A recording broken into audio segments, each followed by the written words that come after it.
Bonjour et bienvenue dans cette série. Aujourd'hui, on se retrouve pour une nouvelle vidéo sur Veritas Backup Exec.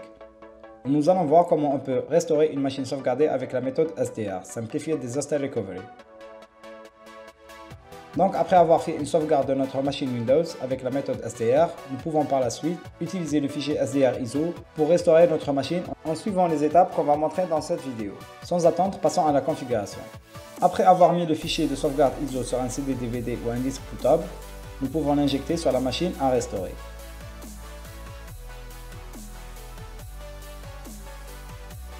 Le premier écran interactif qui s'affiche est l'écran pour accepter les termes de licence. Donc, une fois que les termes de licence sont acceptés, le SDR peut continuer.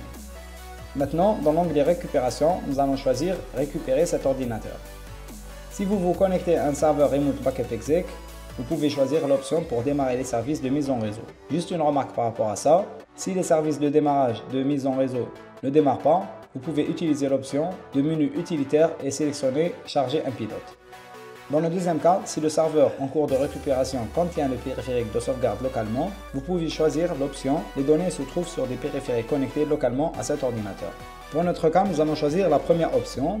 Ensuite, nous avons besoin de rentrer les informations du serveur Backup Exec sur lequel les fichiers sont sauvegardés. Donc, nous allons entrer le nom du serveur, le domaine, le nom d'utilisateur et mot de passe.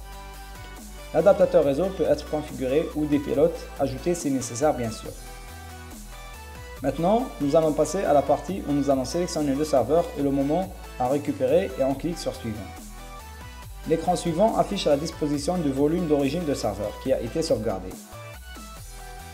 Le bouton de configuration du disque avancé permettra de modifier la disposition du disque pour s'adapter à des disques plus volumineux si on veut, afin que les volumes puissent être augmentés en taille.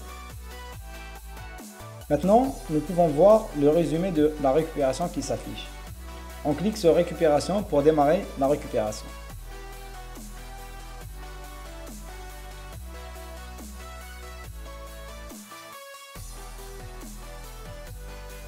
Une fois la récupération terminée, la restauration des fichiers et de l'état du système passe par une phase de découverte du matériel.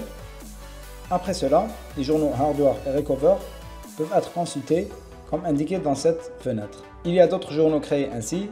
En cas d'échec, ces journaux-là peuvent être affichés en ne sélectionnant pas redémarrer l'ordinateur. On clique sur terminer et on vérifie dans l'onglet utilitaire si la restauration s'est bien terminée. Dans ce cas-là, on va cocher la case pour redémarrer et terminer à partir de cet assistant. Lorsque le système redémarre, la récupération est terminée et le système est entièrement restauré et prêt à se connecter. Donc après avoir terminé la restauration, nous pouvons accéder à notre machine pour tester que cela fonctionne très bien et que notre machine a bien été restaurée et opérationnelle. Donc c'était tout pour aujourd'hui, on se retrouve pour d'autres vidéos sur Veritas Backup Exec. D'ici là, suivez-nous sur les réseaux sociaux et à bientôt.